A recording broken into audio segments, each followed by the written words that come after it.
over the last few years, helping feed the tar sands boom. Under Premier Ralph Klein, Alberta slashed royalties and handed out development permits to almost anyone who asked, living for today and letting tomorrow take care of itself. We have energy to burn, so to speak, and we're willing to share. There are now 6 massive tar sands projects developing at once, with another 24 waiting to gear up. And there's repercussions when you build all those oil sands at the same time, and you're bringing people in from all over the world and trying to handle it. The pressure isn't just in Fort McMurray, it's right across the province. There's this perception both inside and outside of Alberta that it's raining money. There's a large portion of Albertans that are actually worse off because of the incredible inflation that this province is experiencing. And that applies to the high homelessness rates. We have the highest number of working poor using food banks. And people on fixed incomes, they're not getting cost of living increases. So their incomes are actually falling at the height of a boom. Slim pickings this time of year, boys. Is this the only place in town? Like all booms, the massive infusion of petrodollars has distorted the economy. In McMurray, even Christmas trees are in short supply. Now that's a Christmas tree right there. You gotta put that one in the corner. Jeff and Gail Wiscombe are transplanted Newfoundlanders. It's a laugh anyway. If he's all crooked, sky-wish.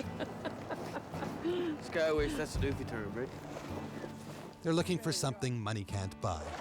Start the car! A bit of holiday cheer in this harsh economic climate. Everything's relative, I guess. Money's really good, so anywhere you go where the money's really good, stuff goes up. It's kind of crazy in Fort McMurray. I guess it's probably number 2 next to Vancouver for real estate. Fort McMurray is the fastest growing city in Canada, with the nation's highest salaries. But trailer homes here sell for over $400,000, making this boomtown feel like a money pit. I got a nice mobile home in Morgan Heights. We kind of lovingly call it Mortgage Heights. Here we go. This place has grown a lot since we've come here. When we first got here, we could go from one place to the next in 5 minutes. Now it takes you 2 to 3 hours. Do you have one? Look at that, too. Beautiful. Aw, so pretty. How's it look so far? Christmas tree, he's not bad for us. Now it's probably a lot harder to find a place to buy that's affordable. Like a house, it's got to be over $600,000. And if you're just getting started and you're a young couple, I mean, who can get that kind of money, really? Seeking one's fortune in McMurray can be a vicious game.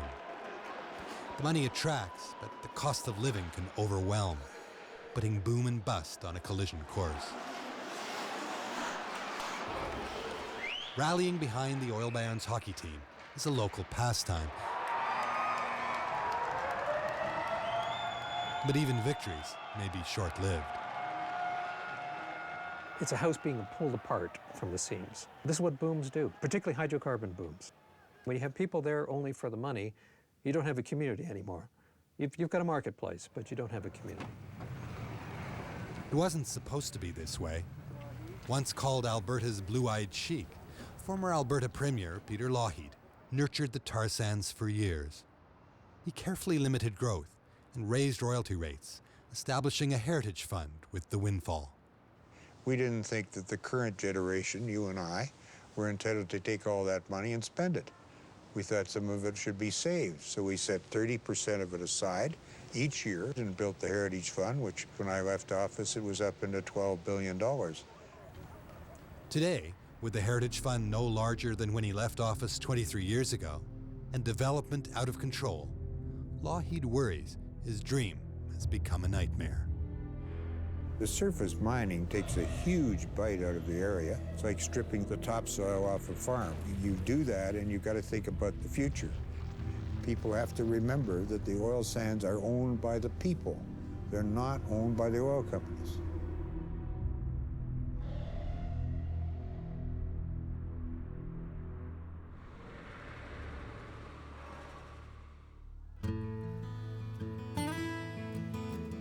The tar sands boom travels across the province of Alberta, sounding a lonesome refrain. With husbands away at work in the tar sands, even nice family homes feel a bit empty, especially for Andy Riddick's wife, Tanine, 6 months pregnant with their 4th child. Last year he was gone almost 9 months. And if you look through our pictures, you can see when we went on holidays together, that's kind of when he pops into the pictures. He misses out on a lot. Andy's briefly home for Thanksgiving. I had a dream that Mom had a baby, and its name was Angelica. Well, you know, it's probably going to be another girl. I really looked forward to going home. My wife always enjoys it when I'm at home. Kids were ecstatic. My youngest daughter, she was born on Thanksgiving 7 years ago. Thanks for us being clean? No, for us, me. It's very challenging to be happily married when you're not together most of the time. It's hard enough being married when you're with each other all the time. Same thing. And it's, in effect, single parenting with a parent away. Yellow ice. Albertans coping with the downside of the boom may feel there's no way out. But as other countries show, alternatives do exist. Welcome to Norway's oil country. They do things differently here than in Alberta. Norway's ship came in when they discovered oil in the North Sea in 1969, changing their country forever. Stig Burseth has been with Statoil for 34 years and intimately understands the company's gospel of contained growth. Norway established the publicly owned oil company in 1972, controlling the nation's resource and reaping the benefits of the boom. Stig returns from Alberta on a mission to buy into the tar sands. Statoil can afford to expand abroad. Instead of cashing in their oil lottery winnings, they invested in Norway's future. One thing that was concerning us, that a country could get too much money and destroy its economy. And as you know, some years ago, we had a decision in the parliament to establish this oil fund, or what is now called the pension fund, so that most of the money coming in from the oil activity is kept outside the natural economy of Norway. Rather than bust out, Norway matured gracefully. It's quietly grown into the world's 2nd wealthiest country, and Little Norway's oil fund is $380 billion, ensuring their progressive society will flourish for generations. I'm not going to give you an advice to Alberta unless they come and ask for it. But in my experience, you cannot have resources of this size and have a successful development unless you have a good combination of public control and private enterprise. And then, of course, if you consume it as it is being produced, you are doomed to failure. By taxing carbon pollution, oil companies in Norway have been compelled to invest in research. Statoil's perfected a method to capture and store carbon, reducing emissions by 65% and annually sequestering 1 million tons of CO2 in their Sleipner platform. 1 million tons is a lot of carbon dioxide, and one way of illustrating it would be to say that it's more or less equivalent to the emissions from 300,000 cars on the roads. The pressure will be on from Norwegians to adapt this technology to work in Alberta's tar sands, the site of Statoil's future. It will be the largest and single one most important project in Statoil's portfolio for the next decade. Stig finalizes plans for Norway to get a piece of the tar sands. Is it yet another foreign invasion, or a friendly reminder that there's a different way to play the oil game?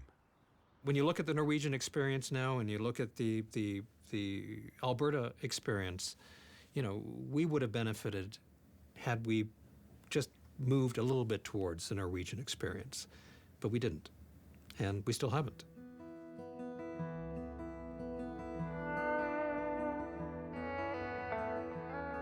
While the price of oil has increased 400%, royalties paid by Big Oil to the Alberta government have decreased from roughly $3 to $2 a barrel. Albertans like welder Andy Riddick's wife Tanine are starting to ask if they're getting a fair share.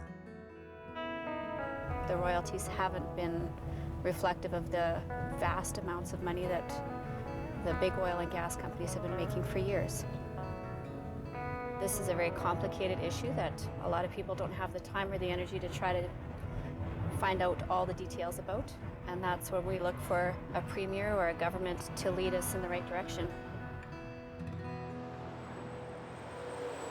Higher royalties means more cash for the province, but Tanine is torn. Her husband Andy works in the tar sands, and big oil threatens massive layoffs if anything changes.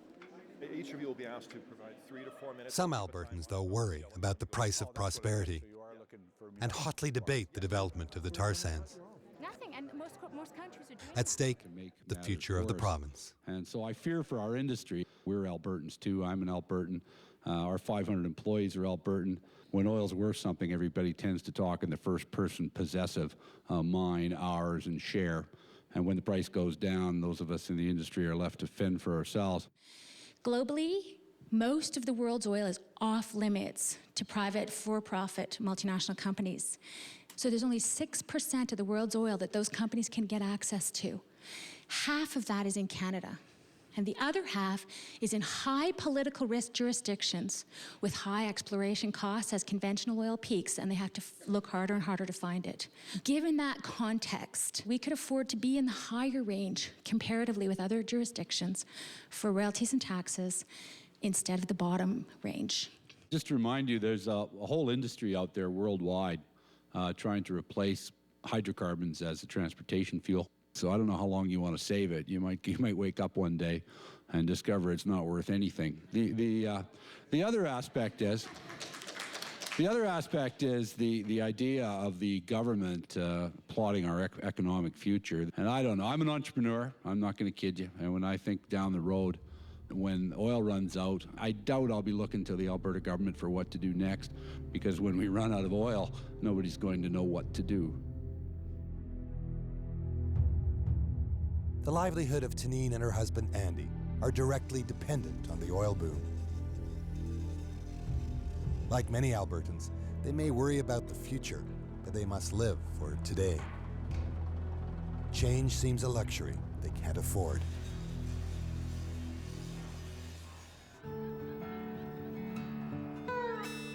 But as Newfoundland shows, it's possible to stand up to big oil, even if you're a have-not province. I negotiate as Newfoundland and Labrador as the center of the universe. And that's the principle from which I operate. I don't care if ExxonMobil are dealing all over the world. As Premier, I'm looking out for the interests of Newfoundlanders and Labradorians. In 1997, Newfoundland started fishing for oil on the Grand Banks. And when ExxonMobil wanted to develop another offshore project, Premier Williams demanded an ownership stake and higher royalties. I was heavily criticized right across this country from coast to coast to coast, referred to as Hugo Chavez. But, we just stayed the course. I wasn't prepared to just give it away. Big Oil walked away from the table, certain that Newfoundland, desperate for work, would fold. But 17 months later, they accepted Premier Williams' terms. Why should Canadians be second-class citizens, and why should we take less? And that's been my philosophy. And as soon as I was aware of it, I said, no, we're gonna dig in here, and we'll wait. The asset is in the ground, and it's not going anywhere.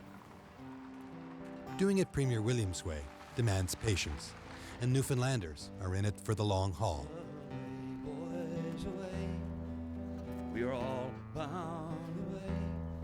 Like welder Jeff Wiscombe, they perfect their skills in places such as Fort McMurray, counting the days till they can return home. I guess the longer you stay away, the easier it is to let go of your roots. But most people, I would venture to say, if I was a betting man, I would say 3/4 of them are planning on coming home eventually.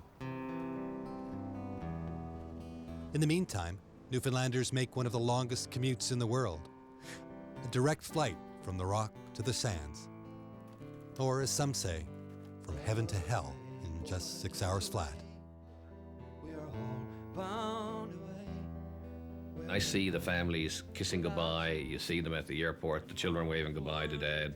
And I feel it. I feel it in my gut. I feel it in my heart. And my way of dealing with that is to try and get the employment as soon as possible in order to get them home. Shall there be smooth sailing?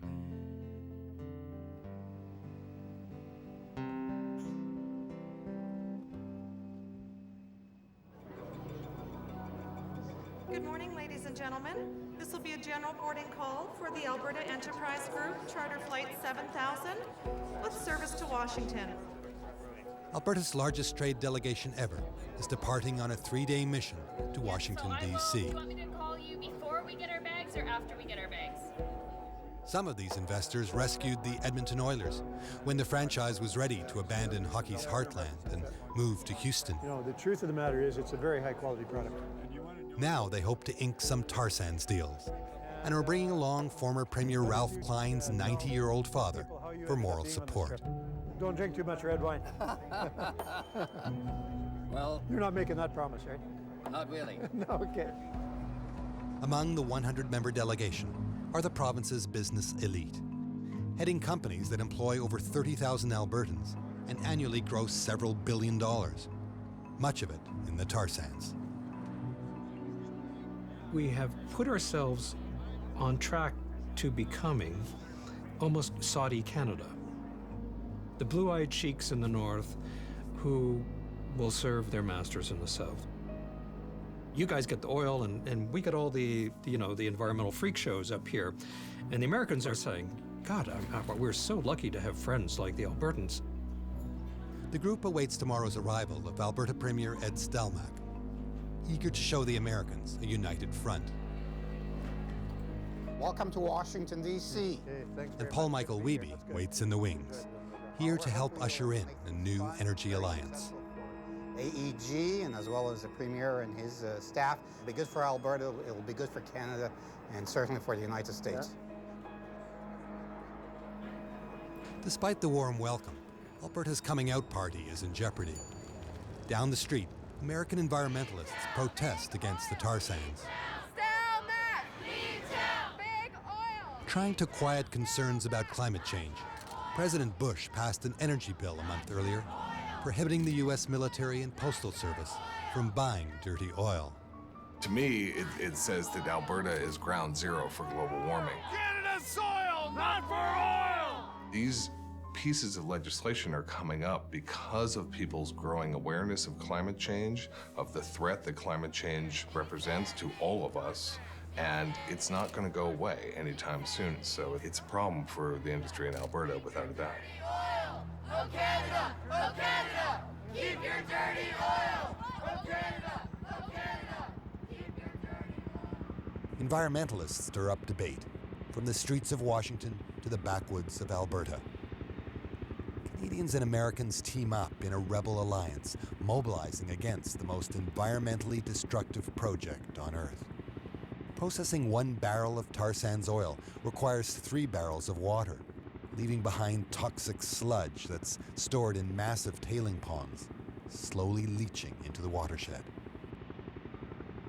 Alberta-born Greenpeace activist Mike Hudima learned protest tactics in the U.S., but after seeing up close the world's largest greenhouse gas emitter, he moves home to lead an aggressive frontline campaign. The message? Simple. The way it's delivered? Risky. On the first day of the fall session, Greenpeace picks a dramatic view from the legislature to get noticed. And what we're saying is it's time to stand up to big oil. It's time to say no to big oil, no to the U.S., and yes to a green energy future that our children can live with. If the environmental movement manages to push Americans to get really tough on dirty oil, Alberta will desperately need to find another buyer. Lucky for them, a new superpower has a nearly insatiable thirst for energy.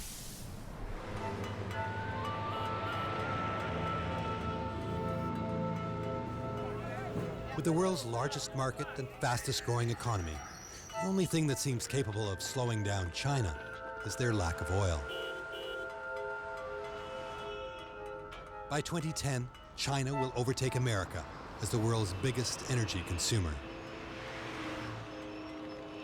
For years, they've been trying to push their way into the tar sands game, betting Alberta can rescue their oil-starved economy.